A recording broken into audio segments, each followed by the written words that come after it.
Boa tarde, pessoal. Tudo bem? Esperar o pessoal entrar. Vamos falar hoje um pouquinho de manguito, rotador.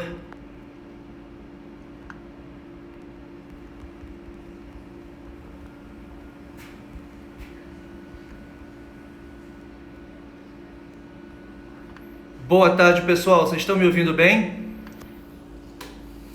Deixa um comentário para mim, se vocês estiverem me ouvindo. Dá um minutinho para o pessoal ir entrando. Enquanto isso, a gente vai fazendo esse teste de som.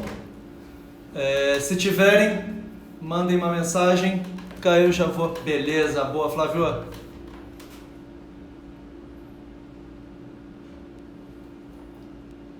Maravilha, gente.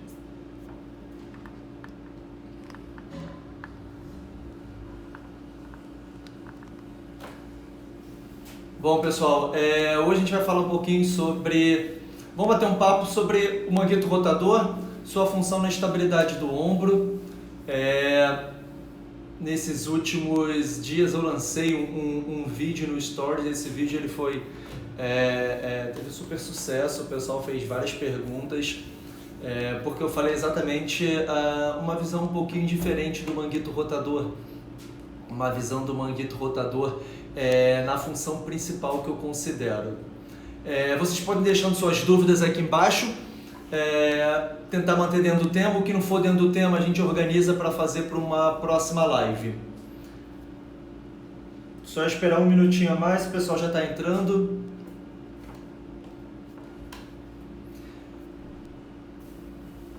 Vamos lá, pessoal. Quem quiser, essa setinha aqui embaixo, compartilha a live com os amigos para o pessoal vir assistir. É um tema bem legal, é um tema que eu gosto muito de falar, que é uma visão menos ortodoxa de como a gente olha o manguito rotador e a sua função principal na estabilidade do ombro. Então vamos lá. Bom, o manguito rotador, ele são aqueles quatro músculos que a gente aprende bem classicamente na faculdade. Infraespinhoso, supraespinhoso, subescapulário redondo menor. Esses músculos, eles abraçam a cabeça do húmero e a gente fala muito que essa musculatura, ela é uma musculatura estabilizadora da articulação glenohumeral. Ela ajuda a articulação glenohumeral a ficar estável e realizar os movimentos adequados. E uma das coisas que eu sempre bato um papo, que é a questão da biomecânica funcional, que não é só aquela biomecânica que a gente aprende, de a gente entender como é que funciona o segmento de uma forma global, a ação muscular, uma biomecânica mais analítica, é a gente entender mais a fundo como que todo o nosso complexo articular funciona. E o manguito, apesar da gente adorar falar e a gente ter esse discurso constante, eu acredito que todos vocês já tenham falado sobre isso, a gente adora falar que ele é a musculatura que é a principal musculatura estabilizadora glenohumeral, articulação do ombro. Só que na maioria das vezes a gente treina muito mal essa musculatura. Então o objetivo de hoje é fazer um negócio bem curto, bem bate-papo, só introdutório, para criar um pouco de minhoca na cabeça de vocês, fazerem vocês refletirem, saírem um pouquinho da zona de conforto e a gente começar a pensar de uma forma mais aplicada. Então, mais uma vez, quem achar esse tema bacana, mandem essa setinha aqui para os seus amigos, para o pessoal, compartilhem para eles virem assistir e a gente bater papo sobre esse tema. Podem deixar as perguntas. Eu queria começar já mostrando uma imagem que eu adoro para falar sobre estabilidade do ombro. Deixa eu ver. Aqui em cima. Isso aqui, pessoal, é uma das coisas que eu considero mais interessantes a gente olhar a estabilidade glenohumeral. Porque, na verdade, funciona como isso. Aqui é a cavidade glenoide, ou seja, ali é a região da escápula, e aqui é a cabeça do húmero. A cabeça do húmero ela é muito maior do que a cavidade glenoide. Então, a articulação do ombro ela tem essa característica que, anatomicamente, ela tem muito pouca estabilidade. Existe uma demanda muito grande por estabilidade dinâmica das articulações. E uma das coisas que que a gente tem que começar a pensar é como que as estruturas dinâmicas, que no caso dos fisioterapeutas, professores de educação física, elas interagem para manter essa estabilidade. Hoje focando no manguito rotador. No manguito rotador, pessoal, como eu falei, são aqueles 4 músculos, e esses 4 músculos, eles envolvem a cabeça do húmero. Na frente, na região anterior, a gente tem o subescapular. Na região posterior, a gente tem o infraespinhoso e o redondo menor, e na região de cima, a gente tem o supraespinhoso. Então esses músculos, eles abraçam a cabeça do húmero. Eu vou voltar aqui para a figurinha, para vocês entenderem. O manguito rotador, ele abraça a cabeça do húmero assim, pessoal. Ele abraça a cabeça do húmero, aqui a gente não tem o manguito, e eles empurram a cabeça do húmero contra a cavidade glenoide. E quando eles empurram, o vetor deles, na verdade, é diagonal aqui para baixo. Então, eles geram compressão contra a glenoide, e quando a gente aumenta a compressão dessas estruturas, a gente aumenta a rigidez e aumenta a estabilidade, e ele translada inferiormente a cabeça do húmero. Ou seja, o manguito rotador, além dele empurrar para dentro a cabeça do húmero, ele empurra para baixo. Quando ele empurra para baixo a cabeça do húmero, o que acontece? Toda vez que você eleva o seu braço, e aí tem aqui, toda vez que você eleva o seu braço e o manguito rotador empurra para baixo a cabeça do húmero, a gente ajuda a aliviar o impacto que existe da cabeça do húmero contra a cavidade glenoide. O acrômio, o arco coracacromial, aqui em cima. Então, o manguito rotador, além dele ser um estabilizador importante da articulação do ombro, ele também ajuda a manter essa congruência e ajuda a evitar ou reduzir esse impacto, esse pinçamento que existe da cabeça do húmero na cavidade, no arco coracacromial, que é uma das coisas que está relacionada ao aumento dos quadros de dor. Então, o manguito, ele tem essa função que é primordial na articulação do ombro, e eu acredito que a maioria de vocês já tenha estudado pelo menos a importância do manguito na estabilidade. Então, pessoal, eu vou focar agora em 2 pontos principais na nossa live. Vão deixando suas perguntas. Mais uma vez, essa setinha aqui embaixo, vocês podem compartilhar a live com os amigos de vocês, para o pessoal vir assistir. Vai ficar salvo aqui 24 horas. E mandem as perguntas de vocês enquanto a gente vai batendo papo. Vamos focar em 2 pontos. O primeiro, como que ocorre a cocontração dos músculos do ombro, para que você tenha um bom sinergismo muscular e o teu braço funcione adequadamente. E o segundo, eu vou abordar de uma forma inicial como que a gente pode treinar essa musculatura, diferente da forma que muitas vezes ainda é feita hoje, para que essa musculatura seja capaz de realizar essa função estabilizadora. Eu vou falar, então, inicialmente, pessoal, vamos lá. Inicialmente, existem que a gente chama de duas cocontrações que são muito importantes na articulação do ombro. A primeira dela é a relação entre o deltoide, musculatura principal que faz a elevação do nosso braço, e o supraespinhal. O deltoide é um músculo muito forte, ele faz essa elevação do ombro, e nessa elevação do ombro, ele, ao mesmo tempo, ele eleva a cabeça do húmero. Então, quando você faz esse movimento, principalmente o motor primário para fazer o deltoide, ele, além de elevar o seu braço, ele eleva a cabeça do húmero junto. O supraespinhoso, ele tem uma função de também contrabalancear isso junto com o resto do manguito. O supraespinhoso, ele age principalmente como abdutor nos primeiros graus de movimento, primeiros graus de abdução, o supraespinhoso ele ajuda nessa abdução, depois ele perde um pouco a função porque o braço de alavanca dele fica desfavorável. E além disso, além dele agir nisso, ele age empurrando a cabeça do húmero contra a cavidade glenoide, enquanto o infraespinhoso e o subescapular deprimem a cabeça do húmero, ou seja, eles colocam para baixo. Então, olha que legal, pessoal. Essa coordenação entre a musculatura do manguito e a musculatura do deltoide faz com que você tenha um bom movimento do ombro com menor chance de atrito coracoacromial. A segunda contração, que é muito importante na articulação do ombro, está relacionado a como que existe o sinergismo das musculaturas da parede anterior, ou seja, principalmente o subescapular, musculatura anterior do manguito, e na parede posterior, principalmente o infraespinhoso, o redondo menor também participa. Então imaginem que a gente tem o nosso ombro, a gente tem o subescapular aqui, o infraespinhoso aqui atrás. O subescapular é a musculatura que ela faz rotação interna.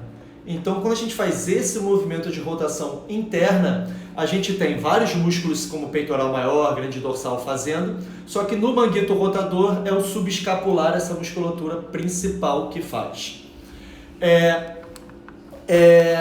Em todas as vezes que o subescapular ele contrai e ele ajuda na rotação interna, ele também puxa para frente a cabeça do húmero. Ou seja, o subescapular ele faz rotação interna e ele anterioriza a cabeça do húmero. Por outro lado, o infraespinhoso, o redondo menor, eles são rotadores externos. Ou seja, eles fazem um movimento de rotação para fora. E esse movimento de rotação para fora, todas as vezes que você faz esse movimento, ele também puxa a cabeça do húmero para trás. Então, olha que legal. Olha como é que existe um vetor tridimensional e muitas vezes a gente subestima esse entendimento do vetor tridimensional. Todas as vezes que você ativa o subescapular, ele roda o húmero para dentro, ele puxa a cabeça do húmero para frente e ele empurra a cabeça do húmero para baixo. Foi? Foi, pessoal? As 3 funções ali que o subescapular vai fazer. Você puxa a cabeça, então de novo, vamos lá. Rotação interna. Ele puxa a cabeça do húmero para dentro, ele puxa o húmero para dentro, faz a rotação interna. Ele anterioriza a cabeça do húmero e ele abaixa a cabeça do húmero. São as 3 funções principais do subescapular. O infraespinhoso, por outro lado, ele faz a rotação externa, ou seja, ele roda para fora o húmero, ele puxa a cabeça do húmero para trás e ele puxa a cabeça do húmero para trás e ele também deprime a cabeça do húmero. Então, isso é uma coisa muito importante porque, por exemplo, quando você pensa no movimento de arremesso, que você está fazendo um movimento de rotação interna, ou seja, você está ativando toda a musculatura, cadeia anterior, peitoral, deltoide anterior e o subescapular para fazer a aceleração do seu braço, isso gera também uma translação anterior da cabeça do seu húmero. Se você não tiver a musculatura da parede posterior do seu ombro, a musculatura posterior do seu ombro bem ativa, você vai aumentar a tua chance de luxação do ombro e é isso que ocorre com muitas das pessoas que têm frouxidão ligamentar. Entenderam? Então, você tem que ter esse equilíbrio entre a parede anterior e a parede posterior do ombro para você exatamente continuar usando a função do manguito como toda de depressor da cabeça do húmero e ao mesmo tempo usando ele para equilibrar essa translação anterior e posterior da cabeça do húmero. E isso é muito importante. Perguntaram aqui se isso vai ter no nosso curso. Eu vou falar sobre isso. Dia 28 de maio eu vou dar um curso sobre biomecânica funcional do ombro e como prescrever exercícios neuromusculares. Daqui a pouco eu lanço o link aí, vai ter isso sim. Perguntaram aqui do bíceps femoral mais cedo, se o bíceps femoral... O bíceps femoral, o bíceps braquial, cabeça longa do bíceps braquial, perdão. A cabeça longa do bíceps braquial, ela ajuda na estabilidade do ombro, tá? Mas ele é um estabilizador secundário. Ele é um estabilizador que principalmente ele tem uma função maior de estabilização em quem tem maior instabilidade. Pessoas com instabilidade glenomerular têm uma ação muito aumentada do bíceps braquial, da cabeça longa. Perguntaram também se o supra dá conta da força de translação realizada pelo deltoide sobre a cabeça do húmero. O supra é um músculo que ele tem um braço de alavanca super vantajoso para isso. Ele dá super conta sim. E vamos lá, então seguindo. Então pessoal, vamos lá. Então essas duas funções do manguito rotador, tanto de contrabalancear a elevação do deltoide, né? A elevação da cabeça do húmero do deltoide, como também de contrabalancear o deslocamento anterior e posterior da cabeça do húmero, é essencial. Isso é muito importante. Só que reparem, vamos fazer todo mundo uma reflexão muito importante. Quando a gente fala, eu acho que para todo mundo é muito claro, e se alguém discordar, pessoal, é permitido discordar, tá? Deixem comentários de vocês, falem que vocês não concordam. Mais uma vez, essa setinha aqui embaixo, ela manda a live para os amigos de vocês, então divulguem essa live para vir mais gente bater papo. Pensem só, a gente está falando que a musculatura do manguito rotador ela é essencial para gerar compressão na cabeça do húmero e para gerar depressão da cabeça do húmero. E a função principal dela é de estabilizador e não de mobilizador. Só para vocês terem um exemplo, eu falei para vocês sobre o lançamento anterior. A musculatura do manguito tem menos de 30%, gera menos de 30%, pessoal, da energia de aceleração do braço. Ou seja, apesar do subescapular ser a musculatura rotadora interna, a função dela geral de acelerar o nosso braço nos lançamentos, seja basquete, vôlei, qualquer forma de arremesso, é muito pequena. O manguito ele tem uma vantagem mecânica muito maior para gerar estabilidade na cabeça do húmero contra a cavidade glenoide. Só que a reflexão que eu quero que vocês façam estamos falando que o manguito rotador tem a principal função de estabilizador do ombro. Tudo bem? A grande questão é como que a gente treina esse manguito rotador? E aí, pessoal? A gente treina o manguito rotador, na maioria das vezes, rotação interna, rotação externa. Pega um elástico, bota para dentro, bota um elástico, bota para fora. Não é assim que a gente treina, na maioria das vezes, o manguito rotador. Quem trabalha em academia aqui, pessoal, deixa um comentário aqui, quem trabalha em academia, professor de educação física. Na maioria das vezes, o que a gente vê os alunos fazendo na academia? A gente vê a pessoa, chega na academia, aquela pessoa, quero proteger meu ombro, faz 2 séries de rotação interna, 2 séries de rotação externa com elástico, não é isso? E aí quando a gente faz isso, essa rotação interna, a gente faz essa rotação externa, o que acontece? A gente treina a nossa musculatura do manguito para a sua ação mobilizadora. E nos nossos cursos, constantemente, eu falo e repito todas as vezes, nós temos que entender se a gente quer treinar uma capacidade estabilizadora de um complexo muscular ou se a gente quer treinar a capacidade mobilizadora.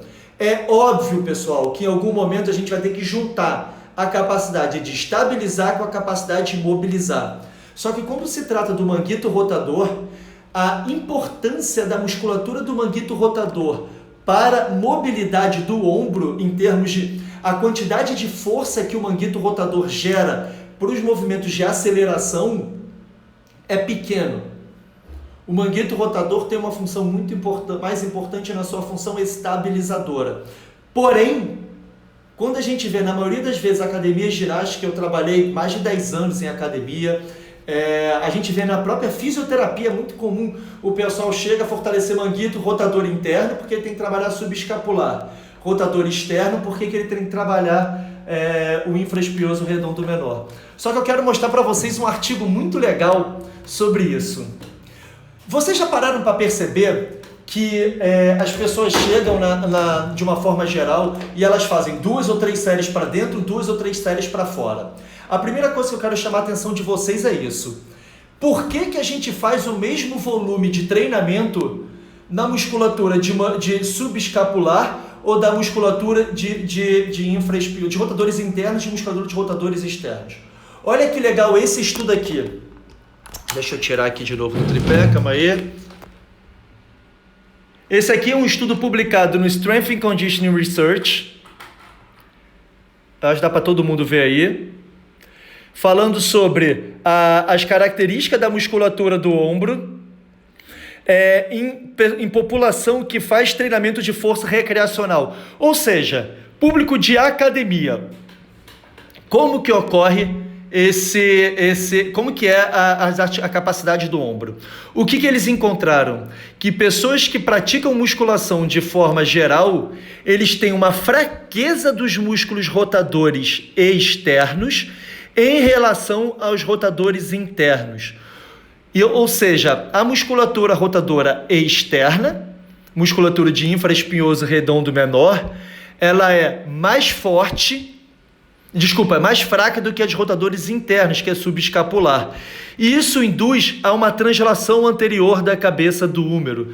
Vocês já viram, pessoal, aquela galera de academia, de uma forma geral, que não se preocupa com fazer um treinamento muito equilibrado, que eles tendem a ter aquele ombro mais anteriorizado, e aí a cabeça do húmero você consegue apalpar muito aqui na frente? Isso é muito clássico da gente observar em quem realiza muito exercício de treinamento de força. E não é porque o treinamento de força seja ruim, muito pelo contrário, ele é ótimo. O grande problema é que, pensem, as pessoas treinam, em geral, homem que vai treinar braço, membro superior e vai dividir o membro superiores em 2 dias, né? Em geral, eles treinam um dia peitoral, um dia costas, de uma forma global. Só que peitoral maior, ele é o quê? Rotador interno. Grande dorsal, que é costas, ele é rotador interno. Ou seja, todos os dias na academia, a maioria dos teus alunos, dos teus clientes está treinando rotação interna. E aí, muitas vezes, o que você tem? Um desequilíbrio para os rotadores externos. Legal, Nath, beijo, querida. Muito bom, pessoal, muita gente legal aqui, pessoal super parceiros aqui assistindo. Então esse é o primeiro ponto que eu queria chamar muita atenção de vocês, o porquê que a gente ainda insiste em ficar treinando rotadores internos e externos com o mesmo volume de treinamento. Por que a gente não avalia e identifica se o volume de treinamento de rotação interna é o mesmo da externa? Então esse é o primeiro ponto que eu quero chamar a atenção de vocês sobre o treinamento convencional. O segundo ponto pessoal, a gente vai continuar treinando o manguito rotador na capacidade dele, na competência dele de mobilizador, ao invés de treinar na capacidade dele de estabilizador. E quem faz os nossos cursos, pessoal, sabe de quanto que eu insisto nisso. Entendam, é esse exercício que vocês querem prescrever. Qual é o objetivo? Esqueçam essa história de quero fortalecer o músculo. Existem diferentes tipos de força. Quando a gente fala em força de estabilização, a gente tem que gerar principalmente uma competência de co-contração nessa articulação. Eu estou vendo várias perguntas aqui, eu vou responder daqui a pouco, tá, pessoal? Mais uma vez, quem quiser, lança essa setinha aqui, ela é para divulgar, para você mandar essa live para os amigos de vocês. Chamem o pessoal para cá, tá? Chamem o pessoal para cá para bater mais papo com a gente sobre isso, esse tema é bem legal. Então esse é o primeiro ponto. Agora, como que a gente treina a nossa musculatura do ombro numa capacidade de estabilizar? Melhor forma, colocando em cadeia fechada. Pessoal, para quem está perguntando, sim, ainda tem algumas vagas, eu acho que está com mais 7 ou 8 vagas ainda no curso. Eu tô colocando o link aqui embaixo, tá? Quem quiser tá no nosso Instagram também, o link do curso de Biomecânica Funcional do Ombro. Vou falar diversas coisas, tá? Vamos lá, Igor, não estou ignorando não, cara, que você não tem da quantidade de pergunta, que a quantidade de mensagem que eu devo estar com mais 100 perguntas lá. 100 mensagens no WhatsApp, é muita gente, foi mal. Não é de propósito, eu vou responder daqui a pouco. Então, pessoal, como é que a gente treina a capacidade do ombro de estabilizar? Bom, primeira coisa, o Vini fez uma pergunta muito boa aqui, abração Vini. Como é que a gente testa a função então desse manguito? Bom, a primeira coisa que a gente vai fazer é assim, testar a função de estabilizadora do manguito. Ela é de fato uma coisa ainda difícil da gente relacionar. Eu realizo o teste de força com dinamômetro isométrico. Eu acho essencial a gente realizar a teste de força com dinamômetro.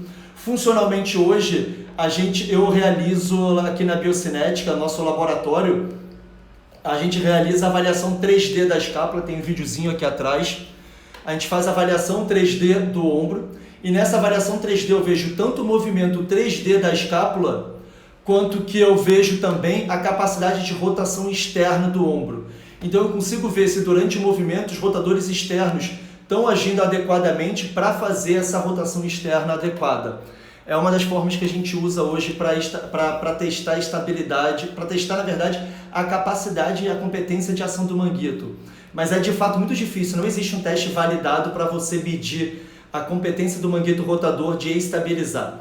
O que eu faço? Eu meço força de rotadores internos, meço força de rotadores externos e eu meço depois como que eles estão funcionando durante o movimento.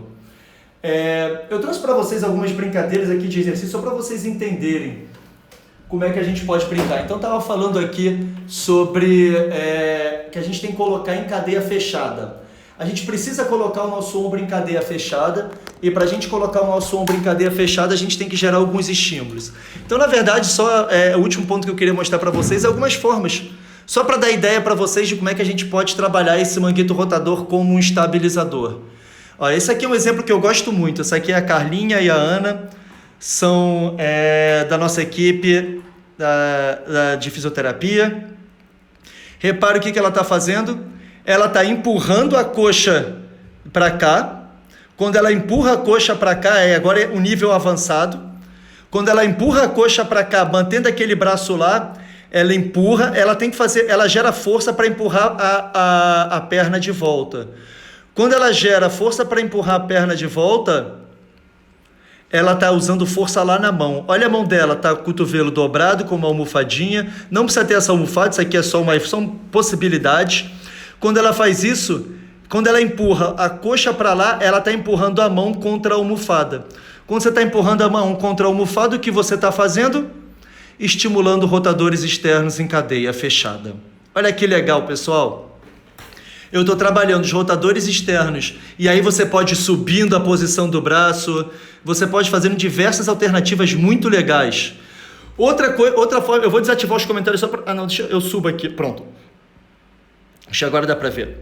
Outra forma, a gente adora fazer ponte lateral. Você pode associar ponte lateral com exercícios de manguito. Então, está na ponte... E aí a gente pensa, mas eu estou trabalhando como mobilizador, Gustavo. Você falou que não quer trabalhar como mobilizador. Reparem a posição desse braço aqui. Está em apoio com o chão, em rotação externa. Então, todas as vezes que essa mão puxa para cima, ou seja, todas as vezes que ela faz isso, toda vez que ela faz isso aqui, ela vai puxar para cima, essa mão também está sendo puxada para cima. Para ela manter essa mão parada, ela tem que empurrar, principalmente o polegar contra o solo. E aqui a gente está estimulando uma co-contração de flexores laterais, musculatura escapular e rotadores externos. E aí eu estou treinando um lado, beleza, mobilizador. Não tem problema treinar como mobilizador. O problema é a gente nunca estimular como rotador externo e estabilizador. Esse aqui é um exercício que eu acredito que muitos de vocês usem para treinar serrátil anterior. A gente chama de push-up plus. É a fase final do push-up. Agora, quer ver uma forma de você treinar o manguito rotador de forma a estabilizar? Pede para fazer o mesmo movimento de unilateral. Deixa eu parar esse vídeo só para explicar para vocês. Nessa posição aqui, isso aqui, pessoal, no curso a gente mostra todos os vetores que estão ocorrendo e como é que você pode aumentar a carga para você dificultar, se você quiser trabalhar mais um músculo ou outro. Aqui, se vocês perceberem, ela está com a mão direita e o braço esquerdo está fora. Então, ela tem uma tendência de rodar esse braço para lá. Para ela não rodar esse ombro esquerdo para lá, ela tem que ativar a musculatura do ombro direito para não deixar fazer uma rotação interna. Então, aqui eu estou trabalhando o serrátil anterior, lombar, e ainda estou trabalhando a capacidade do manguito rotador de estabilizar e não deixar o tronco rodar em cadeia fechada. Você quer uma evolução ainda maior? Eu posso pegar esse mesmo exercício e pedir rotação. Olha só, agora estou trabalhando contração excêntrica e concêntrica de rotadores externos desse ombro. Vocês conseguem entender, pessoal, que agora, olha só. Calma aí. Isso aqui que ela vai fazer no começo é uma rotação interna, ó. Isso é rotação interna. Só que o braço como ponto fixo e o tronco como ponto móvel. Isso aqui é uma rotação externa. Só que o braço como ponto fixo, o braço como ponto móvel. Então, pessoal, a gente tem diversas alternativas para trabalhar o manguito rotador em cadeia fechada. E diversas formas que a gente tem para trabalhar o manguito rotador em cadeia fechada na sua função de estabilizador e mobilizador. Lembrem, a gente não está falando que, principalmente o musculatura do infraespinhoso, ele tem que fazer extensão, ele tem que fazer a frenagem do ombro. Então, pessoal, é muito importante que vocês entendam. E aí, obviamente, o que a gente tem é que a gente estaria fazendo também uma capacidade excêntrica de frenagem do manguito. Respondendo aqui, vou começar a responder as perguntas agora, então quem quiser vai fazendo, vamos ficar uns 5 minutinhos respondendo. Gui perguntou por último, vou começar para aproveitar que está no tema. Toda adução toda adução horizontal é associada a uma rotação interna, tá? Toda abdução horizontal é associada a uma rotação externa. É uma ação em conjunto. Então isso é muito legal que a gente pode associar. Obrigado, pessoal. O pessoal dando parabéns aí. Hoje é meu aniversário. O pessoal está comentando. Obrigado. Beijo para todo mundo que está mandando mensagem. Valeu pela presença aí. Vamos às perguntas aí, pessoal. Então, deixa eu achar. Cara, se eu papar alguém mosca aí, vocês me avisem, tá? De perguntas.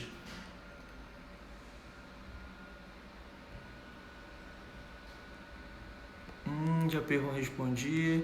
Então, pessoal, quem quiser um pouco mais disso, saber um pouco mais a fundo isso, entender os vetores, como é que eles funcionam e algumas alternativas de exercício e como evoluir, como eu falei, a gente vai ter o curso dia 28 de maio, vai ser um curso online sobre biomecânica funcional do ombro e exercícios neuromusculares.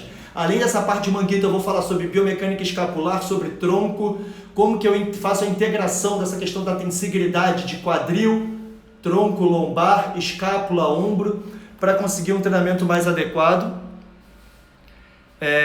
Então já respondi o Felipe aqui, Seregato, eu já falei então como estabiliza.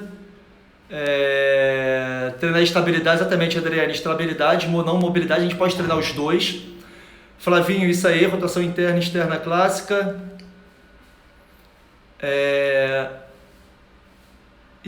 O Marcelo perguntou, e se meu paciente que fez uma lesão de acrômio clavicular fez uma cirurgia para reparo do acrômio, como pensar dessa forma de estabilização? A mesma coisa, tá? Não vai ter nenhum impedimento. Obviamente que no primeiro momento, se você tiver que ficar de tipóia, dependendo como você vai ficar, você vai restringir, mas tem como treinar também. E a gente pode ir treinando, evoluindo em cima desse mesmo raciocínio. Só que, obviamente, no pós-operatório a gente vai colocar exercícios muito mais leves e mais simples. Eu mostrei para vocês no começo da nossa fisioterapeuta Carlinha. A gente tem evoluções mais simples, sim, exercícios mais simples para essa evolução.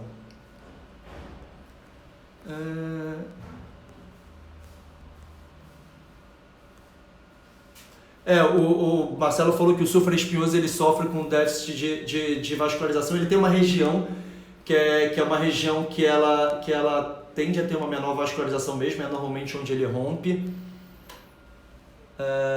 A Lavor perguntou: faça a rotação externa com meus pacientes a partir de uma rotação interna até o meio, para não começar do neutro, e rotação externa para não interiorizar a cabeça do húmero.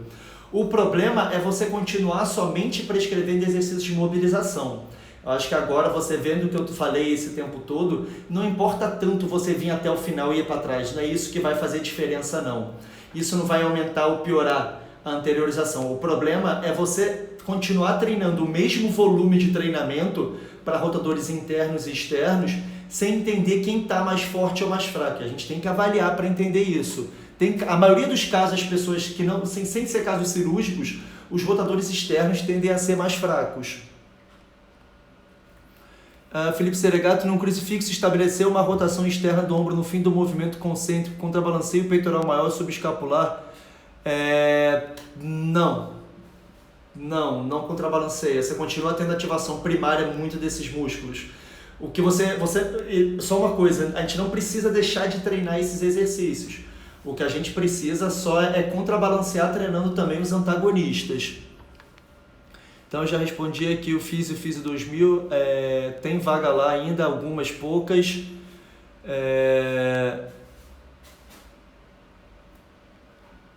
Eu acho que foi isso, né, pessoal? Deixa eu ver se tem mais alguma... o Márcio perguntou: o que você acha do wall slide com elástico nos braços? Esse aqui, Márcio, que você está falando, aí você bota o elástico para abrir, é uma boa opção, é uma opção legal de você trabalhar a musculatura de manguito como estabilizador enquanto faz movimento do braço, é muito legal. Isso aí, Jus, cadeia fechada é o ideal.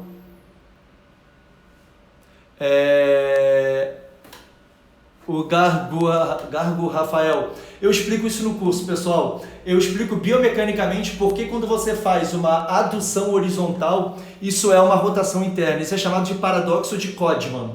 Existe uma explicação biomecânica para isso.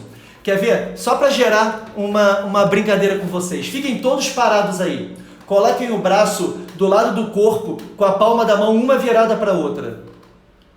Agora, façam flexão, abdução e voltem para... Aqui, de novo, devagar. Façam uma flexão, uma palma da mão virada para a outra. Agora, com o polegar para cima, façam uma abdução horizontal. Agora, façam uma adução do ombro, voltem. Reparem que a mão vai terminar apontada para frente. Eu faço isso, eu vou falar. E agora, comecem com a mão apontada para frente.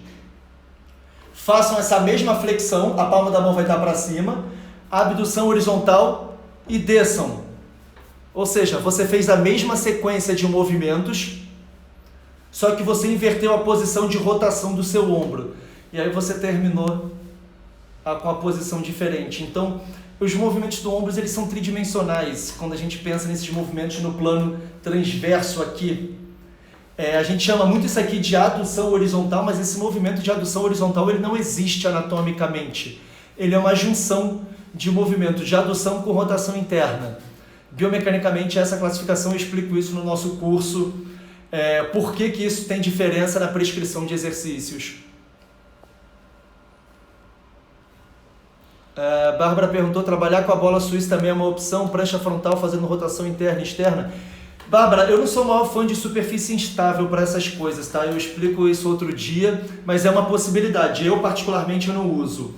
Eu prefiro gerar sobrecarga, e isso é um conceito biocinética, é um conceito nosso.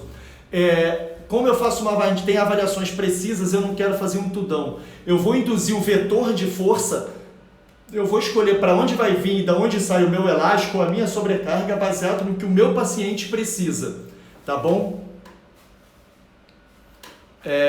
A bola, a grande questão é isso, você vai fazer estabilidade para todos os lados, você treina, não tem a menor sombra de dúvida.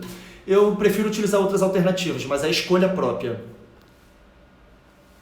Até que ponto o acrômio ganchoso afeta o trabalho? Nada. A gente precisa muito pouco. Hoje não tem mais, a gente chamava de acrômio de Bigliani, que era aquele acrômio que a gente chamava o acrômio flat, o curvado e o ganchoso. Hoje raramente se faz cirurgia para isso, a gente sabe que as lesões não estão relacionadas a isso diretamente. Então, na maioria das vezes, isso não é uma discussão muito boa, não é não é uma coisa que influencia de forma importante, é uma discussão muito boa. Que mais, pessoal, que vocês perguntaram?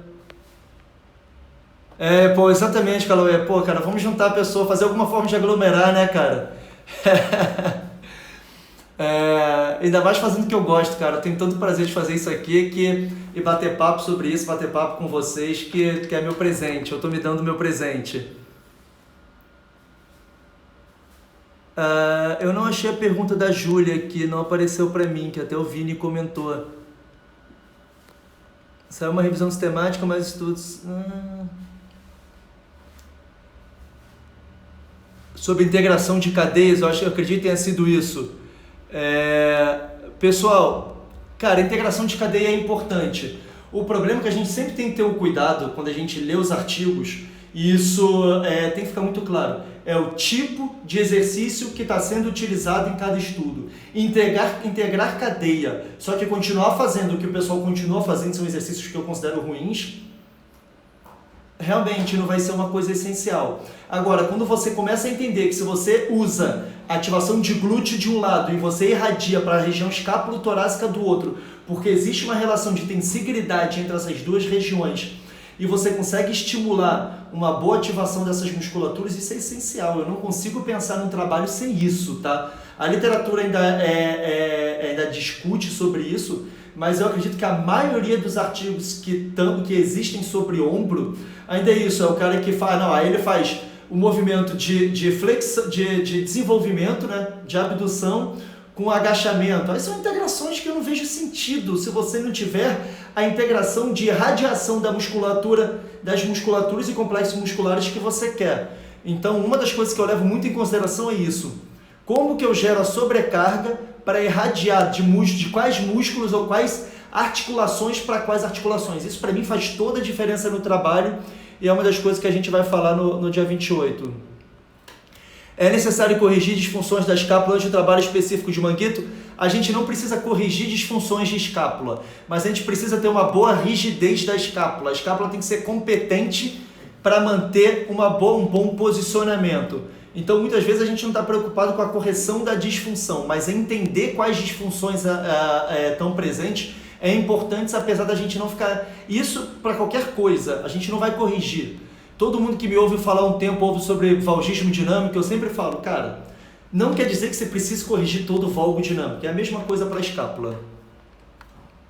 No caso da discinese escapular, isso é importante. Pessoal, a gente chama de discinese, tá? Hoje discinesia não é mais usado, porque discinesia é uma alteração neurológica relacionada à coreia, relacionada a movimentos coreicos, né, que eu quis dizer, tremor e algumas outras alterações. Então, o termo que a gente quer descrito, que é recomendado na literatura, é discinese. Os últimos estudos falam para não ter tantas importâncias, porque mesmo trabalhando vai continuar. O que você fala sobre isso? Pessoal, hoje manguito rotador. Quem quiser saber mais sobre essa questão da escápula, minha opinião, eu vou falar dia 28 bastante sobre isso, a gente pode combinar outras lives sobre isso. Paciente com lesão medular, mesmo princípio? Exatamente mesmo princípio. Marcelão, ainda deve ter vaga, estou vendo aqui que está pipocando, o pessoal está se inscrevendo agora, já pipocou umas 3 vezes, então eu acredito que tem mais 4 vagas ainda, mas eu não acho que vai ter muito mais do que até o fim do fim de semana. Pedro Paulo perguntou se eu já apliquei esse exercício em paciente com artrose acromioclavicular, que eu acredito que seja. Já, constantemente, Pedro, constantemente, funcionam bem demais, bem demais. A Júlia perguntou de novo, obrigado, Júlia. Qual o seu ponto de vista sobre exercício de integração de cadeia? Eu acho que eu já falei um pouquinho, mas o tema hoje a gente vai focar em manguito, eu vou falar mais sobre isso no curso, a gente vai bater bastante papo sobre isso no curso.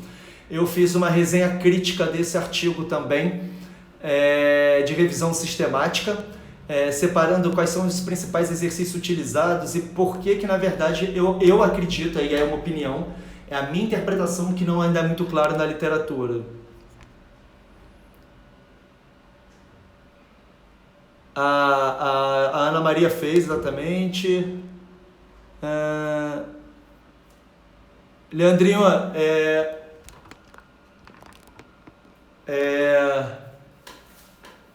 externo clavicular que você falou. Leandrinho, eu vou falar disso depois no curso. Hoje vou focar um pouco mais em manguito, tá? Eu tinha falado no começo.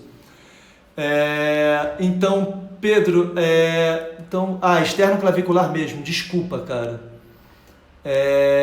Cara, uso de uma forma geral. A questão da artrose externo-clavicular é você entender o que está acontecendo, o que está levando a essa artrose externo-clavicular, tá? Mas não tem uma sombra de dúvida, cara. Independente da patologia, eu não treino manguito rotador com rotação interna e externa, tá? Eu não treino a cadeira, eu treino para qualquer independente. A única questão é que eu vou com a minha avaliação biocinética eu vou entender qual exercício eu vou usar. Se eu vou usar exercícios que estimulem trapézio inferior com rotadores externos, se eu vou trabalhar mais trapézio superior com rotadores internos, serrátil com rotadores externos, como que eu vou fazer essa sincronia? A minha avaliação vai me dar muito isso. Músculos inibidos e forma de ativação, vamos falar sobre isso um pouco sim no curso. Pessoal, se não tiver mais vaga lá no site que eu coloquei, é porque já esgotaram, tá? Como a gente tem número de vagas definido por causa lá do Zoom, eu não consigo aumentar isso agora. Mas eu dou uma olhadinha se ainda tiver, eu lanço um stories depois. Bom, pessoal, ia ser menos. Eu ia estar pretendendo falar só meia hora, já estou aqui há 45 minutos. Gostaria de agradecer a todo mundo pela presença. A gente bateu picos aqui de quase 100 pessoas, muito legal. Eu vou deixar a live salva 24 horas. Mandem aqui de novo, pessoal. Como vai ficar 24 horas? Mandem para o pessoal aqui embaixo, ó. Essa setinha aqui embaixo, compartilha com o pessoal essa live. Vamos gerar informação bacana em altíssimo nível para todas as pessoas terem acesso. Eu estou tentando ao máximo, cada vez mais, fazer isso aqui no nosso Instagram da Biocinética. Tragam as pessoas para cá, para elas interagirem com a gente. Eu sei que essa é uma fase difícil para todo mundo. Nessa fase, a gente fica em casa, então vamos aproveitar. Eu sempre fico brincando, você pode olhar o copo, um copo com metade de água, você pode olhar ele meio vazio ou meio cheio. Eu tento sempre olhar o copo meio cheio, então eu estou tentando gerar o máximo de conteúdo aqui para vocês e que vocês voltem num nível ainda maior. Perguntaram aqui sobre um curso de quadril e coluna. Eu acabei de fazer um curso desse semana passada. Eu vou tentar disponibilizá-lo online em breve. E pessoal, aguardo todos. Até a próxima. Tchau, tchau.